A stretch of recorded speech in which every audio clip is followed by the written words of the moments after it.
Bonjour Luc. Bonjour Claire. Merci beaucoup d'être là à la Geek Unchained. Mais je suis ravi d'être là. C'est vrai, alors pourquoi? Qu'est-ce qui te réjouit par rapport à ce week-end? Moi, ce qui me réjouit, c'est de rencontrer des gens et de voir le bonheur qu'on leur apporte. Parce que ce qu'on a fait, ce que j'ai fait, c'est lié vraiment à l'enfance. Et de voir des gens de 40 ans qui m'ont dit « Monsieur, vous avez bercé mon enfance. D'abord, ça me fait rire. Et je crois que le plus important dans la vie, c'est de rire. Et on a pour signer une photo, un DVD, on a un échange comme ça qui est très précieux. Alors je le fais très rarement parce que j'ai beaucoup d'activités, je ne peux pas faire ça tout le temps. Je ne suis pas un professionnel de la convention, mais quand je peux le faire, je le fais avec plaisir. Trop chouette, merci.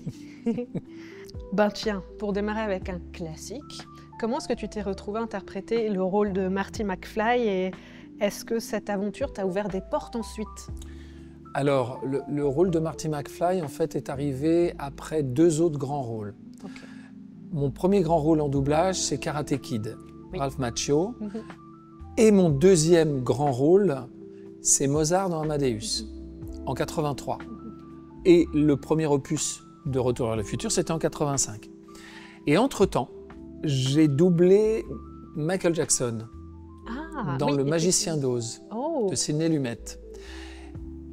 Et ça a été le fruit de plein de copains et de copines comédiens de doublage. Moi, j'étais un jeune qui commençait dans le doublage. Comme j'avais fait Ralph Macchio et que j'avais fait Amadeus, qui ont dit à la directrice de plateau et responsable de la société de doublage de l'époque, Jenny Gérard et Michel Gast, qui leur ont dit « mais il y a un comédien jeune qui a une voix très aiguë et qui pourrait faire Michael Jackson parce qu'elle cherchait des femmes. » En fait, elle avait fait des castings dans tout Paris et elle ne trouvait pas la personne pour doubler Michael Jackson. Je suis arrivé dans le studio, j'ai passé un essai sur Michael Jackson, elle m'a dit « c'est bon, j'ai trouvé ce qu'il me faut ». J'ai fait ce rôle et très peu de temps après, elle a reçu le film Retour vers le futur, le numéro 1, à caster, puisqu'on lui confiait. Et tout de suite, elle a pensé à moi. Donc c'est, comme souvent dans ce métier, une succession de rencontres. C'est parce que j'ai fait Karate Kid, que parce que j'ai fait Michael Jackson, que je me retrouve à faire Michael J. Fox, et que 62 ans après, je le fais toujours. Enfin, 62 ans, j'exagère. On va dire 40. Ok. Waouh! Et donc ça a eu de cesse que de faire boule de neige. C'est que ça, ce métier. Le métier d'acteur, il est fait de rencontres. Il est fait de capacités, de talent, mais il est fait surtout de rencontres. Et donc, un rôle en appelle un autre, et puis on est doué pour faire quelque chose. C'était mon cas, j'étais doué pour le doublage, et puis voilà. C'est réjouissant comme constat, en fait. Ça rend optimiste? Ah ben moi, je suis un optimiste invertébré. Je me lève tous les matins en étant heureux d'être là, en étant heureux de faire ce métier, d'avoir la joie de pouvoir en vivre depuis très longtemps, puisque j'ai commencé ce métier à 16 ans, donc ça fait un petit moment. Et ce métier est une merveilleuse aventure de vie. Cool. Je suis un peu dans le métier aussi. Je suis comédienne. Eh ben, je vous souhaite une longue carrière. Merci beaucoup. Alors, vous avez interprété la voix de nombreux personnages de dessins animés. Je vais en citer quelques-uns parce qu'il y en a eu plein. Roger Rabbit, qu'on connaît bien, Ranma, le calife dans Is No Good, Buster et Plucky dans les Tiny Toons. Petit canard, j'aime beaucoup l'argent. Merci, c'est vraiment iconique. Moumine, et moi j'ai eu un petit cœur, c'était Albéric dans Monstres et compagnie. Oui, Albéric, je l'ai redoublé il n'y a pas très longtemps parce qu'il y a une petite série de Disney qui est faite sur le film. Je ne sais pas si vous les avez vus. Et on s'est retrouvé avec Emmanuel Curtil, puisqu'il fait mon alter ego. On est 2 imbéciles, Emmanuel et moi, dans les hommes de ménage, dans le film. Et on n'a pas grand-chose à dire, mais c'est marrant de voir comment on nous en parle, alors qu'on... J'ai très peu de lignes, enfin, moi quand je viens, c'est 1 heure. Et oui, c'est rigolo. Il est très con. Il est très très con. C'est génial. C'est la petite série Monstres et compagnie au travail, non? Oui, c'est ça. Oui, ouais. j'ai tout vu. Ouais, on a fait ça il y a quoi? Il y a 1 an et demi, 2 ans. Ah, mais oui. On Waouh, l'a doublé il n'y a pas longtemps. trop chouette. Ce qui me permet de temps en temps de retourner sur les plateaux. Parce que moi, figurez-vous que je ne fais plus de doublage depuis 97. Vous n'étiez pas né. Ou pas loin. Si, Ouais, mais enfin, vous avez quel âge? toute petite. Ah, voilà, c'est ça. Mais j'étais là. Moi, j'ai arrêté. C'est un choix. Je dois être un des seuls comédiens à avoir décidé en pleine ascension de dire stop.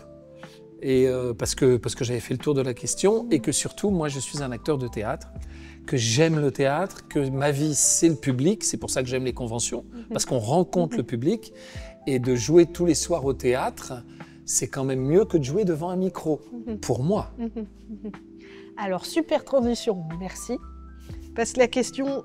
Ah mince, non, je souhaitais parler de vos mentors. Plutôt d'abord théâtre ou d'abord mentor voix? Bah, Qu'est-ce que tu comme vous préfères? voulez, comme vous voulez, comme vous voulez. Alors, on parlera du théâtre après avec plaisir. Merci beaucoup. Vos mentors, si j'ai bien compris, il y a parmi eux Francis... Tes mentors, j'ai bien compris. Il y a parmi eux Francis Lax, Oui. qui a fait Francis. entre autres Harrison Ford, Sammy de Scooby-Doo, le Schtroumpf à lunettes, les voix françaises, et Roger Carrel, Kermit la Grenouille, C3PO, Charlie Chaplin, Astérix, Mickey Mouse. Donc il y a un champ d'interprétation hyper large. En quoi ils ont été importants dans ton parcours? Parce que ce sont des gens qui m'ont accueilli au sens propre dans ce métier, qui m'ont accompagné, qui m'ont mis la main autour des épaules en disant « T'inquiète, on va s'occuper de toi, t'es doué ». Et ils m'ont transmis leur savoir. Donc j'ai eu la chance de travailler avec ces gens-là, qui étaient des idoles de mon enfance, puisque moi, quand j'allais au cinéma, c'est eux que j'entendais dans les films de Disney, dans tout ce que j'allais voir, et j'allais beaucoup au cinéma parce que mon père m'emmenait beaucoup au cinéma. Donc j'ai baigné dans la version française, comme j'étais provincial, je ne savais même pas que les acteurs américains ne parlaient que anglais. Je ne savais même pas que le doublage existait. Donc quand j'ai rencontré ces gens à Paris, j'ai fait un one-man show, j'avais 20 ans, au Point Virgule, qui s'appelait « Moi je craque, mes parents raquent ». Oui. Et Roger Carrel et Francis Lax sont venus me voir au Café Théâtre. Ah, génial. Et m'ont dit, on a besoin de quelqu'un comme toi dans le doublage. Ok. J'ai dit, mais comment il faut faire? T'inquiète pas, on va s'en occuper. Et le lendemain, Francis m'appelait et me disait, Luc, je suis dans tel studio demain matin, si tu veux venir voir un doublage, tu viens. Et j'ai appris avec ces gens-là. Et puis un jour, je me suis retrouvé à doubler un tout petit rôle dans Starsky et Hutch. Hutch, c'était Francis Lax. Et puis j'ai commencé à faire des petits rôles dans le Muppet Show. Avec Kermit la Grenouille. Donc c'était Roger, Kermit la Grenouille. Et puis j'ai travaillé avec tous ces gens-là qui m'ont tout appris. Et c'est un petit peu comme de l'artisanat en fait, où on va prendre un apprenti et puis on va lui transmettre ce qu'on sait faire. Donc je suis très touché que ces gens-là aient souhaité me transmettre ce qu'ils savaient faire. Et c'est pour ça que j'en parle en permanence, parce que c'est des gens qui ont énormément compté pour moi. C'est très touchant, ce lien, tant du point de vue de la technique de l'apprentissage, mais aussi de ce que je comprends de l'estime de soi qu'ils ont pu te transmettre. Mais on savait vivre à cette époque-là. On riait autant qu'on travaillait. On riait toute la journée. Francis, je ne sais pas comment il faisait. Il racontait des histoires drôles toute la journée. Et quand on travaillait une semaine avec lui, tous les jours, il racontait des histoires drôles différentes. Je ne sais pas comment il faisait. À l'époque, je faisais régulièrement l'Académie des Neufs, qui était un jeu télévisé le midi sur France 2, enfin Antenne 2 à l'époque, et qui était présenté par Jean-Pierre Foucault. Et qui a duré très longtemps. Et on était dans des cases. Et on était 9, l'Académie des Neufs. Et dans l'Académie des Neufs, c'était la tradition, il fallait, dans l'émission, qu'on raconte tous une histoire drôle. Quand je savais que j'allais tourner l'Académie des Neufs, la veille au soir, j'appelais Francis, parce que moi, je suis très mauvais en histoire drôle, et je lui disais, Francis, raconte-moi, dis-moi une histoire drôle que je dise demain à l'Académie des Neufs. Et Francis, alors mon petit poulet, il me racontait son histoire, je la notais parce que j'étais très mauvais en histoire drôle et je racontais mes histoires drôles grâce à Francis Lax. Wow. Merci pour l'anecdote. Donc je sais que depuis 2014, tu es propriétaire du théâtre Edgar. Oui, à Paris, À à Montparnasse. Donc pour celles et ceux qui découvriraient, c'est un café-théâtre. Donc aujourd'hui 232 places. C'était un café-théâtre. C'était un café-théâtre. C'était 2 cafés-théâtres. C'est le berceau du café-théâtre à Paris. C'est là que le café-théâtre a été fondé. Avec le café de la gare. Il y avait Coluche avec le café de la gare. Et il y avait le théâtre d'Edgar et le café d'Edgar, qui étaient 2 petites salles de 60 et 80 places. C'est là que tous les anciens one-man ont démarré. Je ne sais pas si ce sont des gens que tu connais, mais aussi, je pense, Popek. Tu vois qui c'est, Popek? Non. Chevalier Las Palais, tu vois qui c'est? Bon. Tous ces gens-là ont démarré là. Et tous ces gens-là, peut-être des gens un petit peu plus... Charlotte de Turckheim, qui y a eu encore le Gros Navion, ça s'appelait Les Filles. Enfin bref, toute une génération de comiques ont démarré là. Et puis moi, quand j'ai racheté la salle, je l'ai racheté qu'à condition de pouvoir réunir les 2 petites salles. Et j'en ai fait un théâtre, qui maintenant d'ailleurs s'appelle le théâtre Edgar, et pas le théâtre d'Edgar. C'est le théâtre Edgar, c'est la seule chose, j'ai enlevé le D'. Et on a une salle de 132 places dans laquelle on peut vraiment faire du théâtre, avec une grande scène de 8 mètres d'ouverture. Et on a des décors, et on fait des pièces. Il y a 2 ans, j'ai joué un Feydeau. On était 6 sur le plateau. On ne se marche pas sur les pieds. Et je m'amuse comme un fou, c'est mon outil de travail. Waouh! C'est génial d'avoir créé cet espace.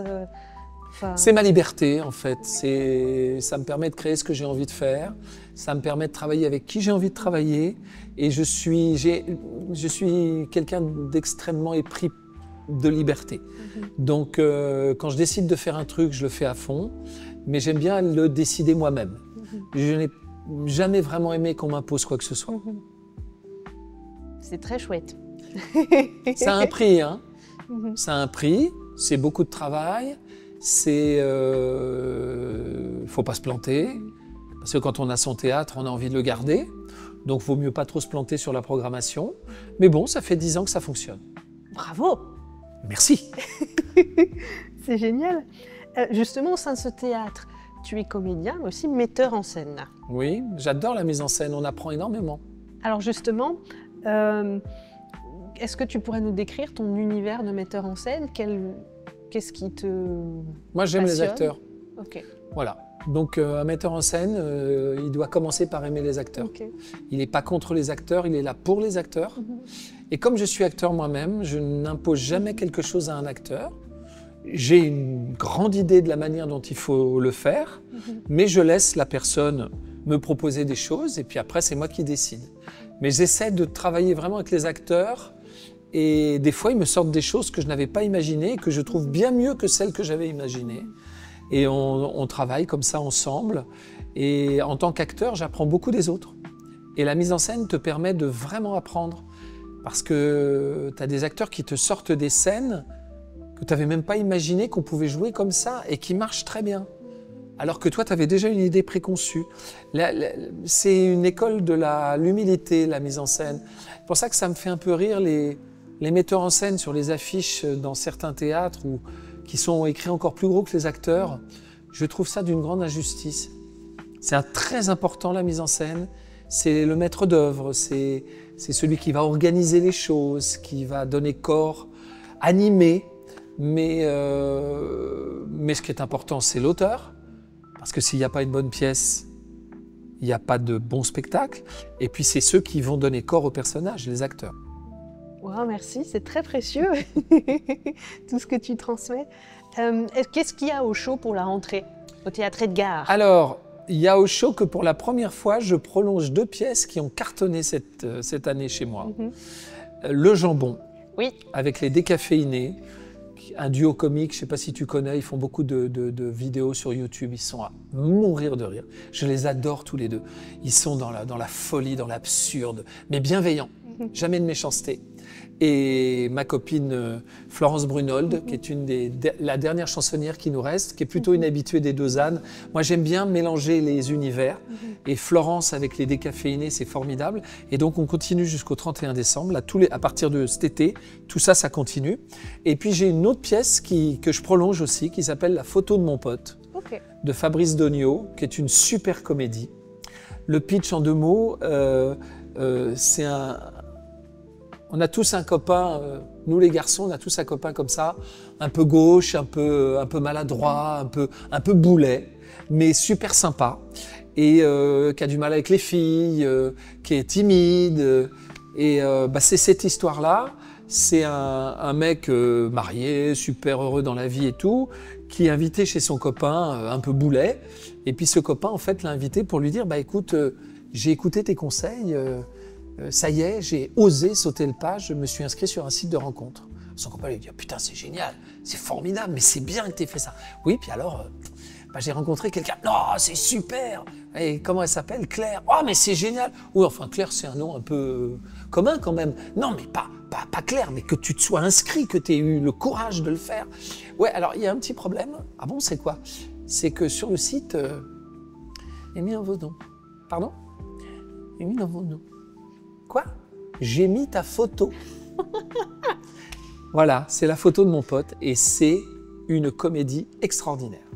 Merci pour le pitch, ça donne très envie. Alors, on va voir la photo de mon pote et le jambon au théâtre Edgar. Jusqu'en décembre, alors? Ouais, vous pouvez même passer le réveillon avec nous. Ça, c'est pas beau, génial! Ça? Réveillon au théâtre, moi Oui. en tant qu'acteur, je ne peux pas rêver mieux. Trop chouette.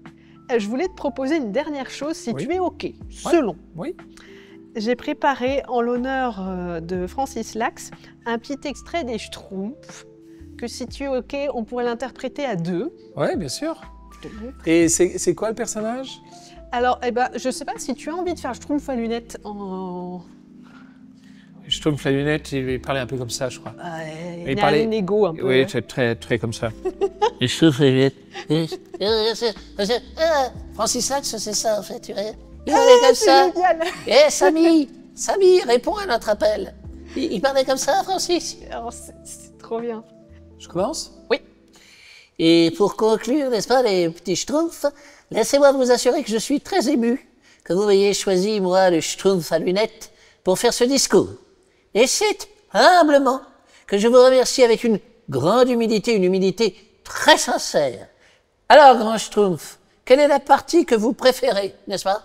Eh bien, oui, je sais que tu continues de le travailler, mais c'est la partie qui commence par « et pour conclure » qui a retenu mon attention. Grosse bouffe dans le champ de Saspareil. Grosse bouffe dans le champ de Saspareil. Mon petit Schtroumpf. On est confronté à un problème insoluble. Voyez-vous, j'essaie de raisonner comme le grand schtroumpf, n'est-ce pas? C'est-à-dire? Eh bien, étant donné que vous êtes le grand schtroumpf, il vaut certainement mieux que vous raisonniez comme le grand schtroumpf. Ce sera plus... n'est-ce pas? On a fait un petit hommage à Francis. Mais oui. Bravo à toi. Oh, merci beaucoup. Merci pour cet échange. Et puis, profite bien du week-end. Mais je vais en profiter. Trop bien. Merci. À bientôt. Oui, avec plaisir.